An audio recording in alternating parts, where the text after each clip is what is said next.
मंत्रिपरिषद के मेरे सभी साथी, मेयर श्री, सभी विधायक,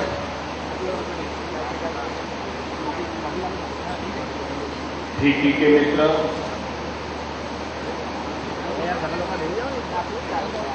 जैन ज्वेलरी के साथ जुड़े हुए सभी उद्योगकार, विदेश से आए हुए मेहमान, भाई और बहनों,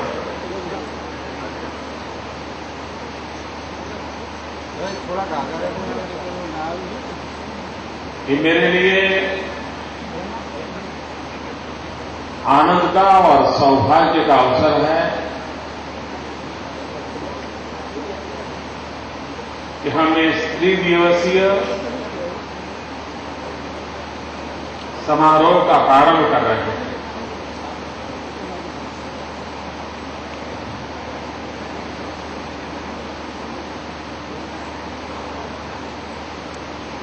आज पूरे देश में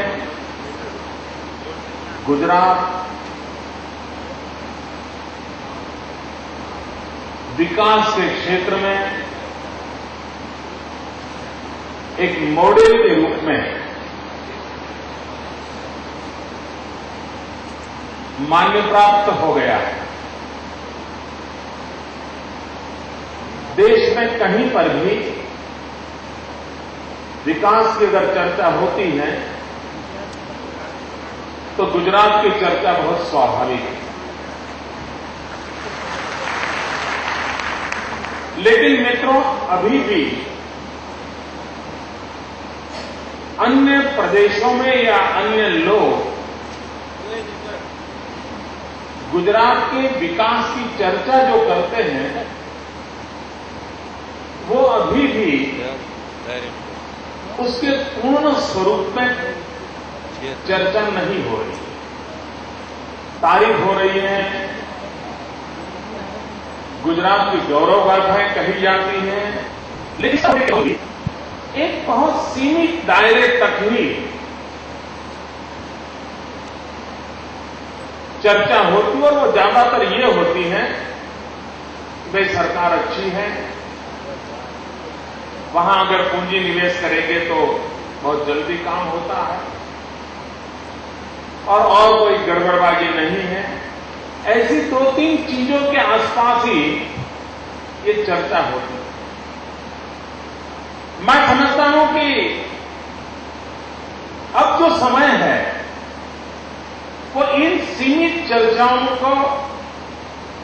और उसी का गौरव करते रहने का समय नहीं है। अगर सचमुच में गुजरात विकास के क्षेत्र में देश के सामने एक नई आशा बना है तो उसका कारण सिर्फ इन्वेस्टमेंट नहीं है, सिर्फ गुड गवर्नेंस नहीं है, सिर्फ ट्रांसपेरेंसी नहीं है, लेकिन और भी पहलू हैं। अगर उसकी तरफ हमारा ध्यान जाएगा तो गुजरात की आने वाली कल कैसी होगी उसका भली भांति हम अंदाज कर सकते हैं। और मित्रों, विकास वो नहीं होता है कि जो पहले 10 नंबर पे थे, हम 9 नंबर पे आए, पहले 9 थे, अब 6 पे आए। मैं मित्रों उस स्पर्धा में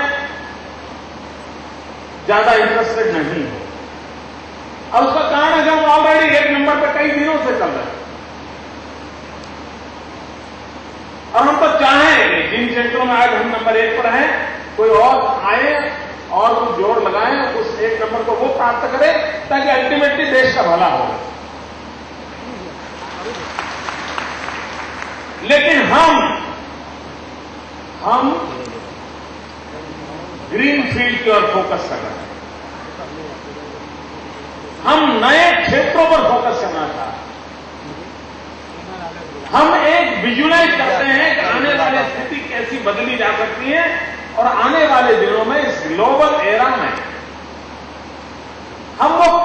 चीजें एडवांस में शुरू करें ताकि हम उसमें अगुवा बन सके। और इसलिए मित्रों, अगर आने वाले दिनों में गुजरात का मूल्यांकन होना है तो मेरा आग्रह है कि वो कौन सी नई चीजों को गुजरात कर रहा है, गुजरात के नए इनिशिएटिव में कौन सा विजन है, गुजरात जिन विजन को लेकर के चलना चाहता है वह विजन आने वाले कितने सालों तक आर्थिक सामाजिक जीवन पर प्रभाव पैदा करने वाला है। अगर इन तराजू पर तोला जाएगा तो मैं मानता हूं कि गुजरात को सही अर्थ में जान पाएंगे और विकास के इस सही मॉडल को देश देख पाएगा। मैं उदाहरण के तौर पर बताना चाहता हूं, दिल्ली मुंबई इंडस्ट्रियल कॉरिडोर यूं तो एक डेडिकेटेड रेल लाइन, ये भारत सरकार और जापान का मिलकर के और कंसर्न राज्यों को मिलकर के एक प्लान बना, सारे देश में कागज पर लकीरें खींची जा रही हैं कि ये ट्रैक कहां से जाएगा, कैसे मोड़ेगा, ये सारे देश में पिछले 3 साल से चल रहा है। गुजरात की विशेषता यह है मित्रों कि जब दिल्ली मुंबई इंडस्ट्रियल कॉरिडोर ये सपने में भी किसी को नहीं था, पता तक नहीं था हिंदुस्तान में ऐसी कोई योजना आने वाली है, उस समय 2004 के बजट में हमारी सरकार ने एक योजना रखी और वो योजना ये थी कि गुजरात के अंदर जितने भी मुख्य मार्ग हैं, मेन रोड हैं, वे आमतौर पर नॉर्थ साउथ है, जयपुर या राजस्थान से आते हैं और महाराष्ट्र में प्रवेश कर जाते हैं, सभी वर्टिकल वे ही चल रहा है। अगर सचमुच में गुजरात का विकास करना है तो हमने हॉरिजॉन्टल इंफ्रास्ट्रक्चर की ओर ध्यान देना चाहिए और 2004 के बजट में 3000 करोड़ रुपयों की लागत से 9 हॉरिजॉन्टल हाईवे, जो कभी शामलाजी से निकलता है पोरबंदर जाता है, डाकोर से निकलता है जूनागढ़ जाता है, यानी गुजरात के मैप को आप देखेंगे तो 9 रास्ते जो गुजरात की पूर्व पट्टी और गुजरात की पश्चिम पट्टी को जोड़ने वाले 9 रास्तों का इस योजना की, और उसका काम बड़ी तेज गति से आगे बढ़ा। मित्रों, दिल्ली मुंबई इंडस्ट्रियल कॉरिडोर आने के बाद आपको जानकर के हैरानी होगी मित्रों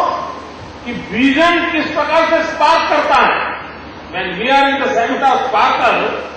विजन कैसे स्पार्क करता है। आज दिल्ली मुंबई इंडस्ट्रियल कॉरिडोर से वो 9 रास्ते उसके बीच से गुजरते हैं और वो 9 जगह पे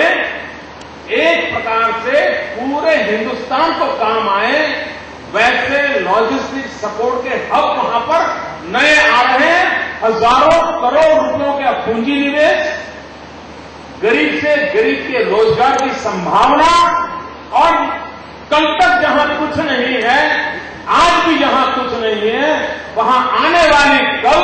सबसे ज्यादा समृद्ध होगी। ये मैं कहना चाहता हूं कि विजन किसको कहते हैं।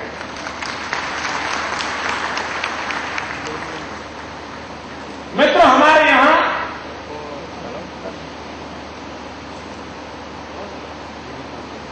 हमारा अहमदाबाद